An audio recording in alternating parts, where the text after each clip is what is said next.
Hey folks, welcome to Roll of Law. Today I want to talk about a spell that I think is a lot of fun, and that's Melf's Minute Meteors. Now, I'm not going to read you the full spell description, it's found in Xanathar's Guide to Everything, but I do want to hit some of the key points. So this is a third level evocation spell. It takes one action to cast, so it's fairly easy to cast in all sorts of circumstances, and it has a duration of, as long as you concentrate, up to 10 minutes. When you cast this spell, it creates 6 little meteors, little tiny things that float around your head.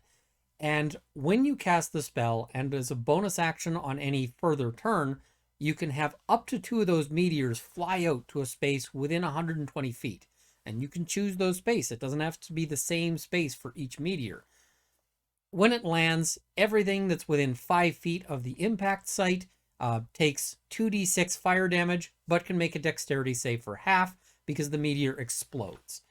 Now, this is a really cool spell, and the biggest problem with it is that it's on third level. That means that it's competing with a lot of real heavy-hitting spells. For instance, Fireball is third level, so is Hypnotic Pattern, so is Slow, so is Fly. And these are spells that really are big problem solvers in a lot of ways. If we compare it to Fireball, Fireball does 8d6 damage, whereas Melf's Minute Meteors can theoretically do 12d6. The problem is that you're probably going to get more damage out of your Fireball, because if you can hit 3 targets in that Fireball, you're probably going to do better than you're going to manage with the Melf's Minute Meteors.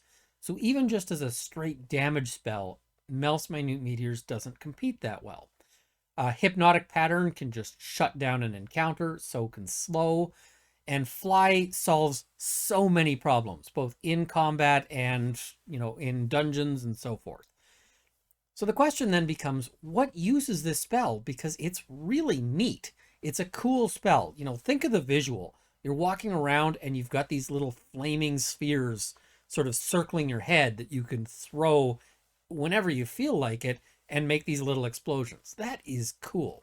So there's a bunch of potential applications for this. One of them is this is going to be intimidating. If you think of, walking into the bar to say, hey, I'm looking for the person who, did whatever, who wronged me. If you're doing that with, a whole bunch of little flaming orbs flying around your head, you're probably going to make an impression. This might be something that you can parlay into, for instance, advantage on an intimidation check.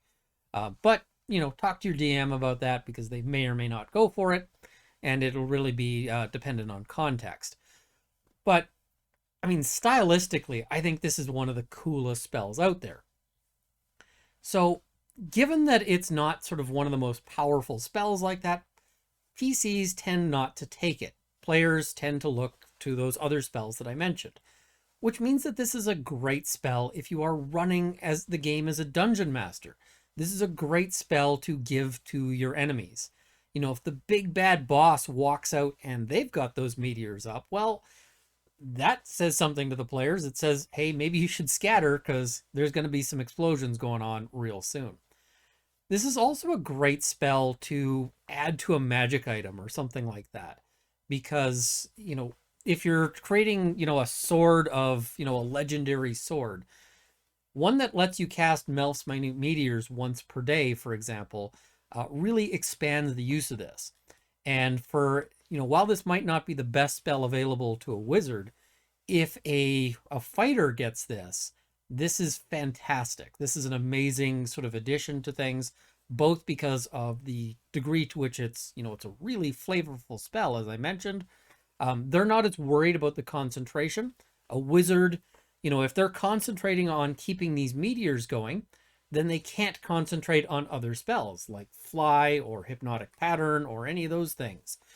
So they don't have that same opportunity cost, and they're a lot less likely to be worried about failing a concentration save, because they're probably better at it than the wizard is.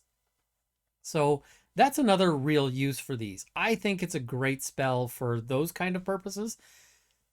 This is one of those spells that is really fun and really neat, but it's not necessarily the best thing from the player side. But I think it adds a whole lot, and I think this is more interesting for the players to face with an enemy caster. You know, if the enemy spellcaster is throwing magic at them, than just everybody gets fireballed all at once. This is something that creates an ongoing threat that people have to navigate around and worry about. So those are my thoughts on this spell. Let me know if this is one you like or what your thoughts are in the comment section below. I just kind of wanted to share this one with you just because, first, I thought it was fun, and second, I actually did give this one to the sort of big boss fight in the little mini adventure that I ran last week as the sort of Lawyers and Dragons interlude. So if you want, you can check that out, see what Melf's Minute Meteors sort of looks like in action. And anyway, thank you for joining me. See you guys next time.